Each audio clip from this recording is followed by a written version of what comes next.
وہ ماضی کا یہ فیصلہ دیا گیا، یا اس میں کوئی ذاتی بغض تھا، اناد بھی تھا، یہ دونوں چیزیں مل گئیں، یعنی ذاتی بغض و اناد بھی مل گیا اور اوپر والوں کا حکم بھی مل کر معاملہ اس طرح دو حادثہ ہو گیا۔ تو حسن بھون صاحب لندن سے واپس آ گئے ہیں اور ریٹ تیار کر لی گئی ہے۔ آپ دیکھیے یہ کتنے دنوں میں دائر ہوتی ہے۔ ظاہر ہے جب دائر ہوگی اور اس کی سماعت ڈے بائی ڈے یا جو بھی وقفے کے ساتھ جب ہوگی تو ہر سماعت کے موقع پر، ہر سماعت کے دن دونوں طرف سے دل کی دھڑکن بھی تیز ہوگی اور نبض بھی تیز ہوگی، اور یہ خدا بہتر جانتا ہے کہ کس کی نبض کو آہستہ ہونے کا دورہ پڑے گا اور کس کی نبض بعد میں متوازن ہو جائے گی۔ زیادہ امید جو ہے وہ یہی ہے کہ فیصلہ میرٹ پر ہوگا۔ اور ناظرین پھر بات یہیں تک نہیں رکے گی، بلکہ پھر ایک اور ریٹ پٹیشن بھی تیار کرنے پر غور ہو رہا ہے، اور وہ یہ ہے کہ پاکستان کے آئین اور قانون کے مطابق کسی پٹیشنر کو وہ ریلیف نہیں دیا جا سکتا جو اس نے مانگا ہی نہیں تھا۔ ریٹ دائر کی گئی تھی پاناما سکینڈل کے حوالے سے، لیکن عدالت نے اسے ایک طرف رکھا اور فیصلہ سنایا اقامہ کیس میں، جو کیس کا حصہ ہی نہیں تھا۔ تو چنانچہ یہ ایک بہت مضبوط لیگل گراؤنڈ ہے، اور قانونی ماہرین ہی زیادہ بہتر بتا سکتے ہیں کہ اس مسئلے پر جب نظر ثانی کی ریٹ دائر کی گئی تھی، پٹیشن دائر کی گئی تھی، تو سپریم کورٹ نے وہ بھی مسترد کر دی تھی، تو کیا نظر ثانی کی اپیل مسترد ہونے کے بعد بھی اس کی سماعت کی گنجائش نکل سکتی ہے اور وکلاء کا کہنا ہے کہ نکل سکتی ہے؟ اس حوالے سے وہ کچھ قانونی بحث کا حوالہ دیتے ہیں، جو ظاہر ہے ہم جیسے قانون سے اور آئین کی شقوں سے اور ان کے اطلاقات سے ناواقف حضرات جلدی نہیں سمجھ سکتے۔ لیکن اگر کبھی ایسا مرحلہ آیا جس کا کہا جا رہا ہے کہ یہ مرحلہ آئے گا، اور جب سماعت ہوگی تو پھر ہمیں بھی باتوں کی سمجھ آ جائے گی کہ کیا کچھ کی گنجائش ہے۔ اور ویسے بھی اس مقدمے میں ایک جو بڑا فلاح تھا اقامہ کیس پر سزا دینے کے علاوہ، وہ یہ تھا کہ جس جواز کو بنیاد بنا کر سزا سنائی گئی وہ یہ تھی کہ جو اثاثے وصول نہ کیے گئے ہوں لیکن انہیں وصول کیا جا سکتا ہو، یعنی امکانی طور پر ان کی وصول یابی کی صورت موجود ہو تو انہیں اثاثہ ہی شمار کیا جائے گا۔ تو اس وقت بھی یہ سوال اٹھا تھا کہ یہ ڈیفینیشن دنیا کی کس آئین کی، کس دستور کی، کس کتاب میں ہے؟ تو ایک کتاب کا نام لیا گیا تھا، وہ اس نام کی کتاب دنیا میں موجود ہی نہیں ہے جس کا حوالہ اس فیصلے میں دیا گیا۔ چنانچہ یہ ایک بدلی ہوئی صورتحال میں اس کو چیلنج کیے جانے پر غور ہو رہا ہے۔ یہاں پھر وہی بات میں دوبارہ دہراؤں گا کہ ہائے اس زود پشیماں کا پشیماں ہونا۔ ناظرین، دیگر خبریں یہ ہے کہ شبر زیدی جو اس حکومت کے بڑے پسندیدہ ماہر معیشت تھے، جن کو پھر بعد میں ناراض ہو کر ہٹا دیا گیا یا وہ خود ہی ہٹ گئے کیونکہ مداخلت بہت زیادہ ہو رہی تھی، شبر زیدی صاحب نے کل کہا ہے کہ عملاً پاکستان دیوالیہ ہو چکا ہے، اور ہمیں نظر بھی آ رہا ہے، اور ماہرین نے بتایا ہے، شبر زیدی کے علاوہ دیگر ماہرین کے بھی یہ کہنا ہے کہ 3 مواقع ایسے آئے ہیں کہ اگر ہمیں فوری قرضہ نہ ملتا تو ہم ڈیفالٹ سٹیٹ ڈکلیئر کیے جا چکے ہوتے۔ پاکستان میں اس سے پہلے کبھی ایسا نہیں ہوا، اور تباہی اور بربادی کی یہ دردناک منزل ہم نے حاصل کی ہے محب وطن حضرات کی اس ایڈونچر کے نتیجے میں جو 2014 سے شروع ہوا اور 2017 میں اپنے انجام کو پہنچا۔ تو پاکستان کی اس بربادی کی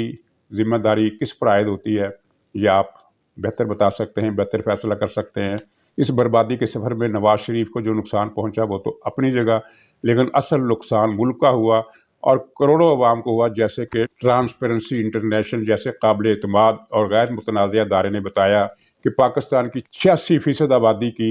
آمدنی عمران خان کی حکومت کی وجہ سے نصف کے قریب رہ گئی ہے، یعنی 43 یا 44%، 2-3%، 4-5% اور جمع کر لیں تو وہ 50% ہو جاتی ہے،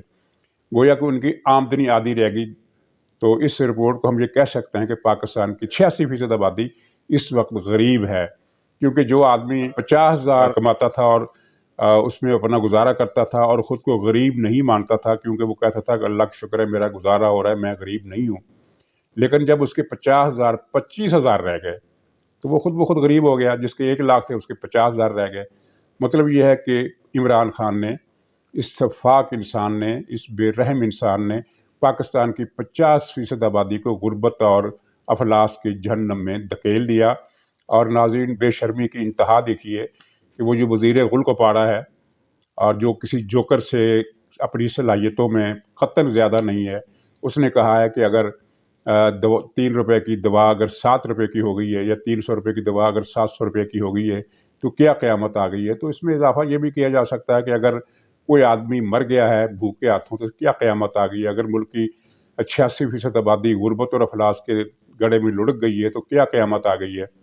قیامت تو تب آئے گی جب عمران خان کو روزانہ ایک مسلم ہرن ملنا بند ہو جائے گا۔ یہ وزیر گلگپاڑا کا یہی مطلب ہے۔ تو وزیر گلگپاڑا سے یاد آیا کہ اس کا ایک ساتھی جوکر اور بھی ہے جس نے گورنمنٹ کالج فار وومن کے کنووکیشن میں ڈگریاں بانٹی، اور یہ کالج کی انتظامیہ کا کمال فیصلہ ہے کہ ایک ایسے شخص کو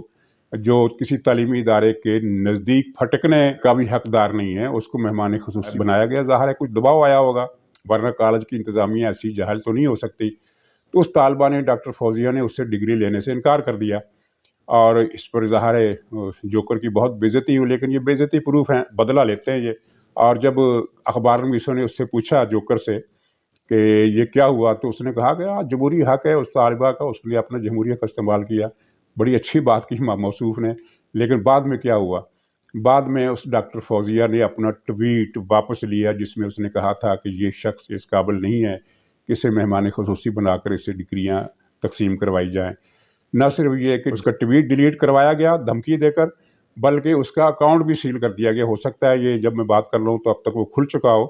لیکن اس کا اکاؤنٹ بھی بند کروا دیا گیا۔ تو یہ ہے ان کی انتقامی ذہنیت، ان جوکروں کی، ان اٹھائی گیروں کی۔ ناظرین، آخر میں اس خبر کا ذکر جس پر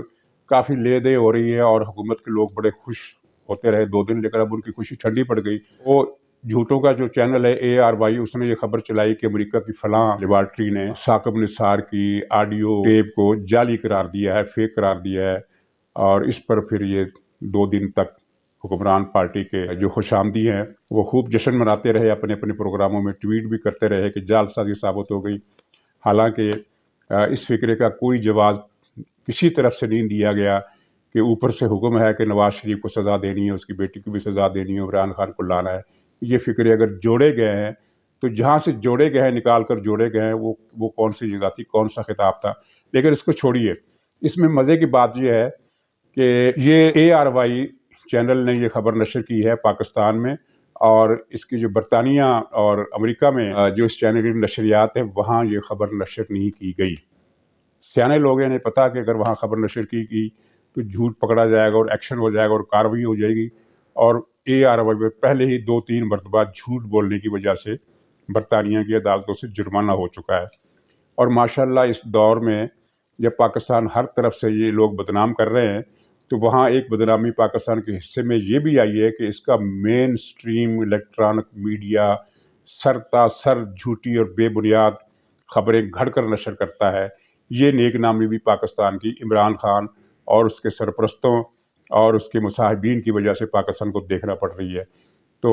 پھر ساتھ ہی گورنمنٹ نے یہ کیا کہ وہ جو گیریٹ لیبارٹری ہے جس نے آڈیو کے اصلی ہونے کی تصدیق کی تھی، اس کی ویب سائٹ پاکستان میں بلاک کر دی گئی ہے۔ پاکستان میں جو بھی کوئی اس کو کھولتا ہے تو وہ بند ملتی ہے۔ مقصد صرف یہی ہے کہ اگر اس ویب سائٹ پر کوئی موقف آتا ہے، کوئی تردید آتی ہے، کوئی وضاحت آتی ہے، تو وہ پاکستانی صارفین تک نہ پہنچے۔ تو یہ ہے جناب اس حکومت کی بے شرمی کی ایک اور داستان۔ اور یہ جو خوش آمدی صحافی ہیں، جن کو صحافی کہنا نہیں چاہیے، وہ جھوٹ پھیلانے میں جس حد تک آگے بڑھ گئے ہیں اور برطانیہ سے مسلسل بے عزت ہونے کے باوجود باز نہیں آ رہے، تو یہ ان کی ڈٹائی پر استقامت کا ایک شاندار مظاہرہ ہے۔ تو ناظرین، مزید معلومات کا ساتھ انشاءاللہ کل دوبارہ ملاقات ہوگی، تب تک کے لیے اجازت دیجیے۔ خدا حافظ۔